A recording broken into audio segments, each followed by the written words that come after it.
welcome to Book Cuddle. I am so excited today to have both the illustrator and the author of Mermaid here with us.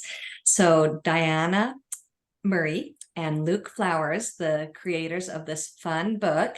I had the pleasure of having an advanced reader copy, and it was so much fun. I sat down with a few little girls and they were just getting into it. They had so much fun. So what I first wanted to talk about was how did you guys connect for Mermaid Day? Usually the author and illustrator don't really have direct contact that much. So in this case, well, this is the fourth book in a series. And So you the guys first have book worked was together Unicorn before? Day. Yep. Yeah. So the first one was Unicorn Day, which I submitted, just the text through my agent. Right. And then that got an offer. And then they chose Luke, and they shared it with me and I was like, yay. Right. But yeah, I didn't really, they chose him and I was just happy about it. But Right. so they paired us. So they paired you together and you were just like, all right, Mhm. it works. So it wasn't Yeah. like a selection of you had things to look over. They said, this is it. Sometimes they'll show you like different options for different illustrators and ask your thoughts, but in this case, they just told me and I thought it was perfect too, and that was it. Perfect. What about you, Luke? Did you get the manuscript beforehand? And I'd kind of known of like Diana's books before. Right. I think some of like the Grimelda ones were ones I'd read with my daughters, and even Pizza Pig was another favorite of ours. So I kind of already knew about her work, and we kind of had connected on social media. Oh, great. So we knew each other's work, which was really fun. Funny thing is, I'd done like a really weird self-portrait of myself as a unicorn, and that's how source books happened. Awesome. It was just like so random. They're like, "Hey, we're like actually looking for somebody to do some unicorns. Apparently, you're really into unicorns here, since you want to be one." To be, which was really random, and so I was super excited that they paired us up, and it's been amazing. I mean, 4 books in already, and a couple more on the way. Oh, that is so awesome. I love you never know what something you're creating is going to lead to. That is, Yeah, for sure. That's awesome. It's such perfect timing. Yeah, I love that. I didn't realize that.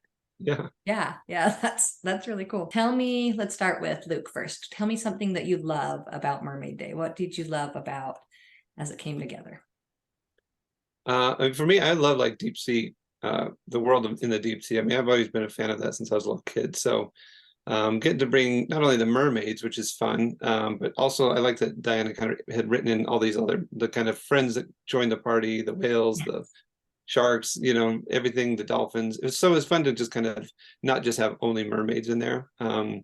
But my favorite animal of all time is an octopus. So I was really excited to be able to sprinkle a few octopus through there. And so for me, it was all the creatures. And I also just love, they really pushed us. They said they really wanted it to be really vibrant. Yes. That was really fun to kind of take the cool of the ocean colors and then really punch up the colors of all the the cape and all the characters. Yes, and that's what I felt like me and the girls loved about it when we were reading it. I had these little girls all gathered around and we just loved, like, I feel like that's what pulled them in, is all those colors. Diana, what about you? What did you love about Mermaid Day? Well, so always my favorite part of the process with all of these books is when I get to see Luke's illustrations, because they're always full of surprises for me, and I get to see, like a whole different take on the story that then, it combines with it in a very collaborative way and adds a new storyline. Like, for example, in Mermaid Day, he included this little like seahorse character on every page. Oh, so, he's like, so little cute. kids I can love the find, little. and I didn't even realize. Yeah. And I didn't even realize till after it came out and he like pointed it out to me. And then, just like there's all these added little things that aren't even in the text, like when the different animals are sleeping and then he has what they're dreaming about. And I don't mention that in the text at all, but it just is like another aspect that he brings out. So that's always really fun for me. That's really cool. Do you enjoy that, Luke, to bring just some of your own creativity into your work? Yeah, I think that's what's been fun about working with Diana on these, is that we've kind of developed some fun little sub stories throughout. Like you can see in Mermaid Day, there's like the unicorns are in the really far distance on the island, sort of dancing, and on the bookshelf at the very end, the little girl's books all have like the unicorn. It's all the books we've worked on so far, and her little loveys are like, a little unicorn, and there's a little you know, the little Yeti from the Unicorn Christmas, and then there's a little dinosaur there, which is a little sneak peek. And even like at the end, there's like a prehistoric fish that's sleeping at the base of the mermaid thing. So I like to do little things like that. Probably nobody will notice, but I like to do little things like that, things with numbers. Well, I feel like especially the slightly older kids, not quite like big kid, but you know, I'm thinking like my 7-year-old or even my 10-year-old, that when they read with us, that's what they love to look for, is that repetition that you're saying about the seahorse, or those hidden kind of things that connect. That maybe my 3-year-old won't notice those things. She'll just love the pictures and the words, but the older kids love to look for that kind of stuff. I love that. And I don't know, the parent, of course. I love children's books anyways, even if I didn't have kids. Thinking back, so have you always wanted to be a creator, both of you, Diana and Luke? Did you always want to be a illustrator, author? I think for me it was just growing up around a lot of, you know, just favorite books, and then wanting to kind of be a storyteller of some kind. I don't think it was ever like, oh, I'm going to write children's books, or I'm going to illustrate children's books. I think it was more, I wanted to be part of storytelling in some capacity. Whether it was, you know, in animation for a long time, comic books was another idea, you know, puppeteering, which I see all the puppets. Yes. So there was a lot of avenues that I felt like just being creative. It wasn't really until like college that I started to think about wanting to do like children's books of some capacity. And then when I had my own kids, that's when it really was like reading so many books and just thinking like, this would be a really, I think this is where I want my journey to really focus on now. Because I'd done a lot of other, you know, like I said, worn a lot of other artist hats, but yeah, so really I felt like I got into the game of, you know, children's books kind of late in my career, but it's whirlwind ever since. That's awesome. What about you, Diana? Was that a dream as a child to be an author? I never expected to have this job. Honestly. I always loved art. And if anything, I thought maybe I would be an artist someday or something in that capacity. And I did my old job before this was in graphic design.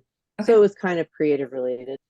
But I did enjoy creative writing as a kid. And somehow, I guess it was when my first daughter was born that I started, you know, trying my hand at writing children's books. And I guess I sort of saw it as painting, but with words. You know, it was still like a form of art, but so in a way it is kind of my dream from when I was younger, but it just came out in a different way than I expected. That's so are you an artist as well, like of not anything that, not officially or anything like that. But you dabble in it. Okay, awesome. All right, so Diana, taking yourself back to your childhood, you as picture yourself just dreaming of being an author. What would you love to create? Child Diana, what is her dream project? I do feel like I sort of already created it in these books because I always loved fantasy as a kid. I always loved unicorns, dragons, mermaids, anything like that. And so, yeah, we've already created that, but I guess the only thing missing is maybe turning it into an animation, because actually my real dream when I was like 6 or 7 years old was to make cartoons. So I guess that would bring it all together. But, you know, and as far as books go, I feel like I've already done that. So. Yeah, there are some awesome children's books that become animated film, like Room on the Broom, you know, and I was going to mention that one because that was one of my biggest inspirations when I started writing. And that's one of my favorite books. Yes, like sometimes so maybe that will be yet to happen. That'd be awesome. So what about Child Luke? What would Child Luke love to see created? I think for me, I always loved a little bit like Diana. You know, anything with make believe. I grew up just loving the Muppets, you know, Sesame Street. So anything with like monsters, sort of weirdo characters, very, you know, again, like a character you wouldn't imagine, like a main character being a frog, like Kermit, you know, it's just things like that. I think drew me in more than, you know, characters with, you know, human character heroes, which is why I love, you know, as soon as we got to work on these, you know, I grew up on a horse ranch. So getting to draw unicorns, really, they're just fancy horses. So for me, that was you know, fun to kind of do my own stylization of the horse characters, and then that it was even kind of like the surprise horse character. I really love that aspect. But that's so fun. for me, just monsters really was pretty much what I love doing. I'd still like to do more sort of like Yeah. somewhat scary kids books. I always liked those as a kid. So like Nightmare Before Christmas, one of my all-time favorites. That's so fun. Yes, I'm getting ready to do a series about Halloween books. And yeah, kids do love monsters. They really do. Like my 3-year-old, we just got this book from Brandon Mall at Oh yeah. a conference we just went to, and my 3-year-old loves it. We read it like 3 times a day right now. Like there's Yeah, that something was about so monsters cool. that at least my kids love. So that'd be fun to add a little spooky element to your artistic flair. So what do you guys, Luke, what do you like to do when you're not creating? What are some of your other hobbies? I like playing basketball a lot with my kids.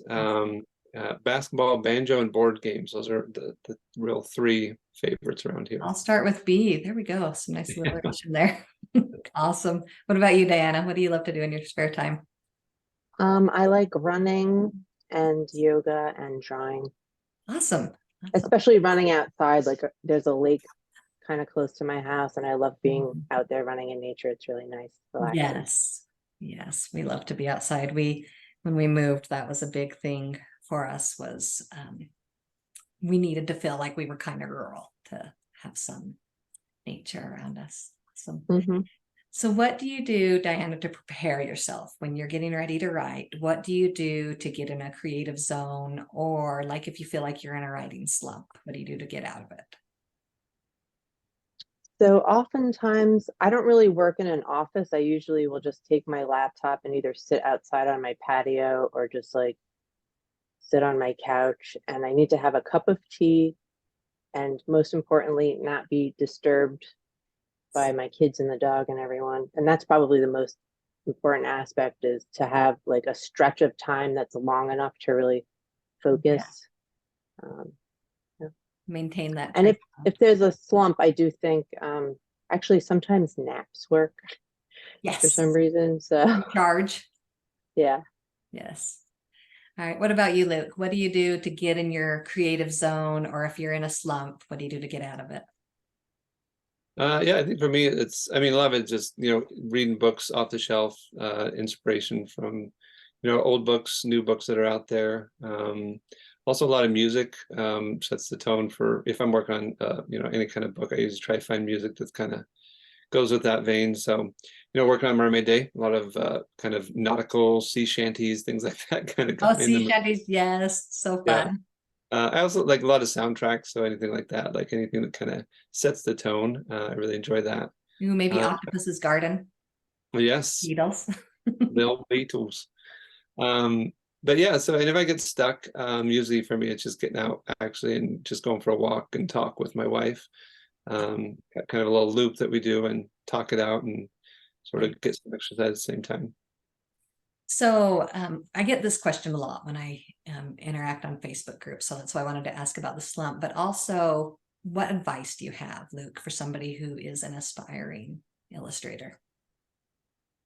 Yeah, I think the sort of inspiration I always encourage people to, embrace is looking down the road for somebody who's a little bit further down the journey than you. Reaching out to them, whether it's just through, social media, whether it's an email, phone call. Right. For me, when I was first getting started, that really made a huge difference. Just reach out to some of my favorite authors. Some of them, interacted, some of them didn't, but the ones that did really gave me great insights. And I still, I'm still connected with them today, which is, such a treasured friendship. But then also in that, remember to, connect with people that are behind you on the journey. Yes, for sure. Pay that I think it's forward. easy to kind of get focused on, where you're going and kind of forget that like you were just there not that long ago. So anytime I have a chance to kind of, if somebody emails is like, hey, I'm wondering about how to get into the children's book, illustration game, or, what kind of, offers of resources would you have? So trying to do that for people that are Yeah, just getting into it. networking. Such a great thing. What about you, Diana? What for an aspiring children's book author? One thing I would say is to not rush and just like enjoy the process and take your time, because I feel like a lot of times when you're starting out, I know I did this, you just, you write one thing and you think, all right, this has to be it. And you kind of, and you think it's going to happen very quickly, but it's such a slow business and you really have to prepare yourself for it to take a long time and like keep writing more manuscripts, like just keep going and take your time. Yeah, that commitment to your dreams, I think, for sure. So can you share with us what's next? Like you kind of mentioned a dinosaur. Is there a dinosaur day coming or a dragon day or something? Because what is there so far? There's unicorn, mermaid. Yeah, so the first one was Unicorn Day, then it was Unicorn Night, Unicorn Christmas, and then Mermaid Day. Mermaid day. All right. So what's next?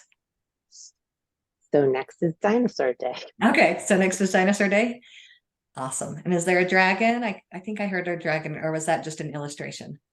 No? The dragon's There's a- kind of in the Unicorn Night ones. Oh, okay. And at the end of the Unicorn Day is kind of when we introduce the little dragon character, which is why I kind of brought him into the Unicorn Night one.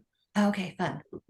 And then there's still one untitled book in the Oh, series. that's in the works that will, so we know there's more coming still. Excellent from this creative teamwork. Excellent. So at the end of all of my book cuddles, I love to have my guests recommend a favorite children's book besides their own. So Luke, what can you recommend for us?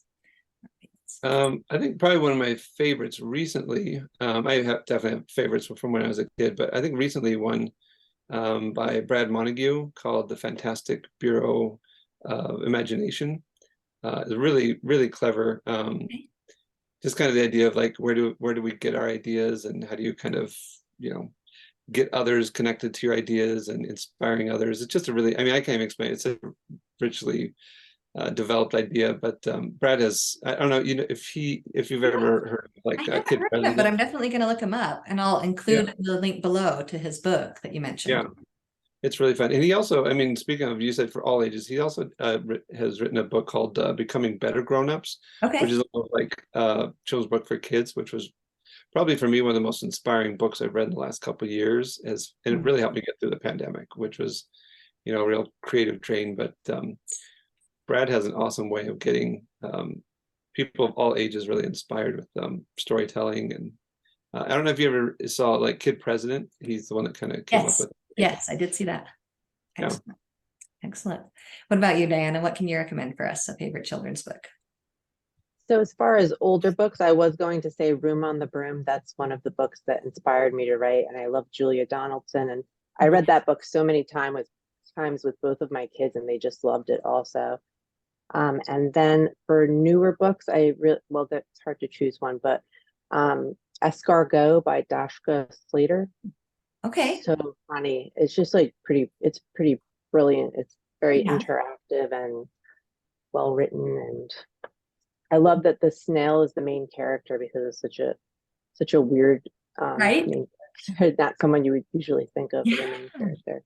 Oh, that sounds fun. I haven't heard of that. I'll definitely look that one up. So, and I'll have all the links to your books, and then also in the description, just how to find you guys. And we'll include the links to the books that you recommended. Thank you so much. It was such a pleasure having you on Book Cuddle today. Yeah, thanks for having Thanks me. so much, Karen.